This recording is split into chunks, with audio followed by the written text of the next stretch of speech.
Buenos días a todos, somos Entre Guerras y esto es Informativo Geopolítico, unos minutos en los cuales intentaremos resumirte toda la actualidad geopolítica acaecida durante el 31 de marzo de 2026. Mientras continúa el conflicto en Ucrania, la Unión Europea ha anunciado que entregará otros 80 millones de euros procedentes de los beneficios generados por activos rusos congelados, según ha anunciado la jefa de la diplomacia europea, Kaja Kallas, durante una visita a Kiev junto al ministro de Exteriores Andrei Sybiha, coincidiendo con el aniversario de la denominada como masacre de Bucha. Kallas ha afirmado que la forma de terminar la guerra es confrontar a Moscú y no recompensarla, y ha adelantado que el bloque comunitario prepara su 20º paquete de sanciones contra Rusia. En total, los países europeos han congelado unos 210.000 millones de euros en activos rusos, cuyos beneficios se están utilizando para financiar ayudas a Ucrania. El anuncio llega mientras sigue bloqueado un préstamo europeo de 90.000 millones de euros para Kiev debido a la oposición del primer ministro de Hungría, Viktor Orbán, pese a que a los 27 Estados miembros habrían acordado el paquete en diciembre. Según Kaja Kallas, por ahora no hay buenas noticias sobre el desbloqueo de dicho préstamo. En Oriente Próximo, la Media Luna Roja Palestina ha informado que 3 palestinos han resultado heridos en un ataque de colonos israelíes en la zona de la aldea Tayasir, en el norte de Cisjordania. Se trata de la misma zona donde tropas israelíes agredieron a un equipo de la CNN hace unos días. La semana pasada se produjo también un ataque similar en la misma zona tras el establecimiento de un puesto de avanzada ilegal en el área A. En el frente interno israelí, según varios informes de medios hebreos sin fuentes citadas, el director general del Ministerio de Defensa israelí decidió detener todas las adquisiciones de armas a Francia como parte de una iniciativa más amplia para reducir la dependencia militar de países considerados por Israel diplomáticamente hostiles. El presidente yihadista de Siria se ha reunido hoy con el primer ministro británico Keir Starmer, así como con el ministro de Exteriores y de Economía británicos. Las dos partes han examinado vías para ampliar la cooperación en áreas de desarrollo e inversión, con énfasis en el impulso de proyectos de interés común, según ha afirmado la agencia siria Sana. Al-Golani se ha reunido también con el fiscal general y el ministro para Oriente Próximo del Reino Unido. Mientras tanto, en el sur del Líbano, los combates entre Israel y Hezbollah continúan intensificándose. Las fuerzas de defensa de Israel han informado de la muerte de 4 soldados israelíes durante los combates en la zona, mientras que el grupo chií libanés ha lanzado drones contra objetivos en el norte de Israel durante todo el día. Según el ejército israelí, decenas de combatientes de Hezbollah han sido eliminados en operaciones terrestres recientes y se habrían destruido unos 180 lanzadores de cohetes y misiles desde el inicio de los enfrentamientos. También se ha informado de nuevos bombardeos israelíes contra los suburbios del sur de Beirut, en la zona de Dahieh. En paralelo, Hezbollah ha difundido imágenes de ataques con drones FPV contra vehículos israelíes en la localidad de Bayada, en el sur del Líbano. Además, 3 soldados indonesios vinculados a la Fuerza Provisional de las Naciones Unidas en el Líbano murieron en 2 incidentes separados en menos de 24 horas cerca de Achit al-Qusair y Bani Hayan, según se informó durante el fin de semana. Durante el día de hoy han aparecido imágenes de cómo quedaron los vehículos de ambos operativos. No habría confirmación oficial todavía sobre la autoría de los ataques, aunque muchos medios creen que fue por parte de Israel. Por otro lado, el ministro de Defensa israelí ha afirmado que Israel destruirá viviendas en aldeas cercanas a la frontera sur del Líbano y mantendrá una zona de amortiguación hasta el río Litani después de finalizar la guerra, impidiendo el regreso de unas 600.000 personas desplazadas ya del sur del Líbano hasta que el norte de Israel sea considerado como seguro. En lo que respecta al conflicto iraní, durante la noche un proyectil impactó contra el petrolero kuwaití Al-Salmi a unas 31 millas náuticas al noroeste de Dubái, en Emiratos Árabes Unidos, provocando un incendio aunque la tripulación resultó ilesa. La Kuwait Petroleum Corporation ha advertido de un posible derrame de petróleo, mientras que en paralelo Arabia Saudí ha informado del derribo de 7 misiles balísticos dirigidos a Riad, y en Kuwait se han registrado diversas explosiones. Las fuerzas de defensa de Israel afirmaron haber realizado más de 230 ataques en 24 horas contra lanzadores de misiles balísticos, fábricas de armamento y sistemas de defensa aérea, especialmente en Teherán, además de bombardeos en la provincia de Isfahán. Israel sostiene que para el día siguiente habrá atacado ya alrededor del 70% de la industria militar iraní. El jefe del Estado Mayor israelí, Eyal Zamir, ha declarado que el eje del terror del régimen iraní está empezando a colapsar. Estados Unidos, por su parte, ha intensificado su implicación militar. El jefe del Estado Mayor Conjunto, Dan Kane, ha afirmado que las fuerzas estadounidenses ya han realizado más de 11.000 ataques contra objetivos en Irán y que bombardeos B-52 Stratofortress ya estarían operando sobre territorio iraní.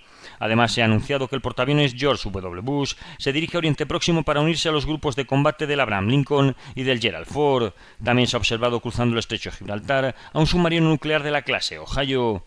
El secretario de Defensa estadounidense Pete Hegseth, por su parte, afirmó que Washington conoce la implicación de Rusia y China con Irán y ha sostenido que de facto ya se han producido un cambio de régimen en Teherán. Mientras tanto, el presidente de los Estados Unidos, Donald Trump, ha criticado a países europeos por su falta de apoyo, incluida Francia, y ha sugerido que otras naciones deberían tomar por sí mismas el control del estrecho de Hormuz si desean garantizar el suministro energético. Esto se debe a que ya son varios países, aparte de España, los que han impedido el vuelo de aeronaves norteamericanas destinadas a operaciones en Irán, como es el caso de Italia, que se ha sumado hoy a este grupo.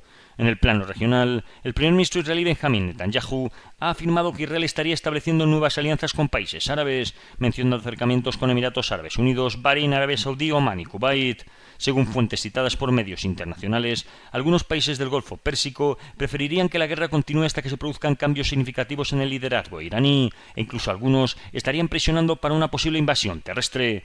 Otros incidentes relacionados incluyen ataques con drones en el norte de Irak contra posiciones de grupos kurdos, explosiones en la zona de Teherán y un bombardeo estadounidense con un misil de precisión en la ciudad iraní de La Merd, que según informes periodísticos habría causado decenas de víctimas al impactar cerca de una escuela junto a una base del cuerpo de la Guardia Revolucionaria Islámica iraní.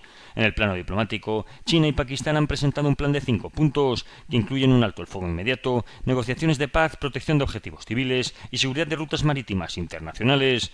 Entre tanto, se ha informado del secuestro de la periodista estadounidense Shelley Kittleson en Bagdad, Irak.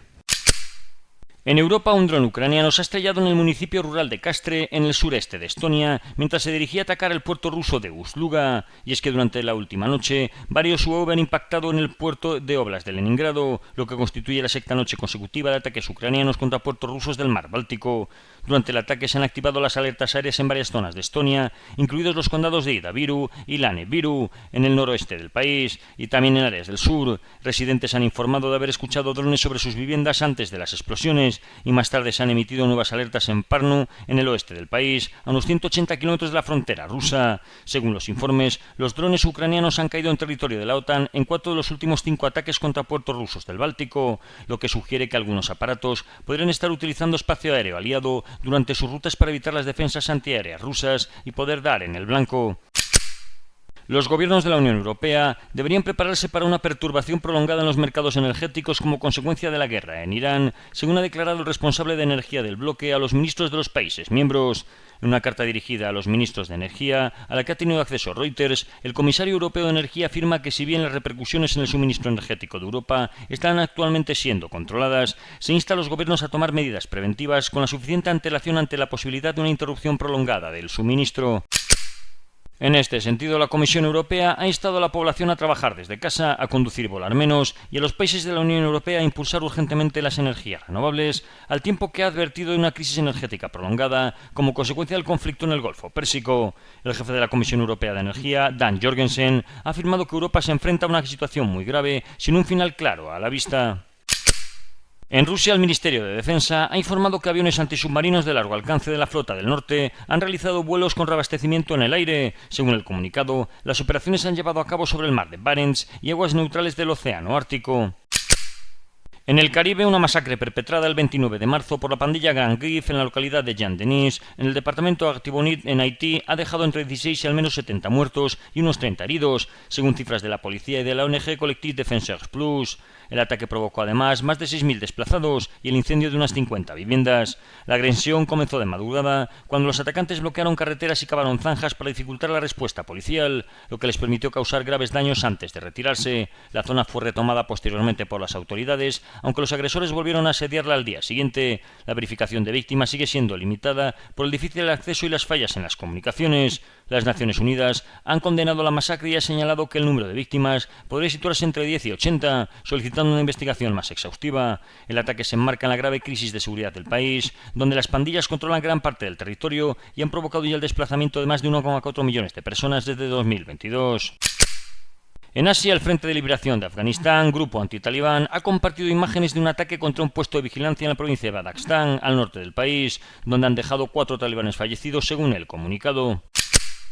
En el Sahel, el Frente de Liberación de Azawad ha realizado nuevos ataques con drones y morteros, en esta ocasión contra un campamento de las Fuerzas Armadas malienses en la localidad de Nafif, en el estado de Kidal.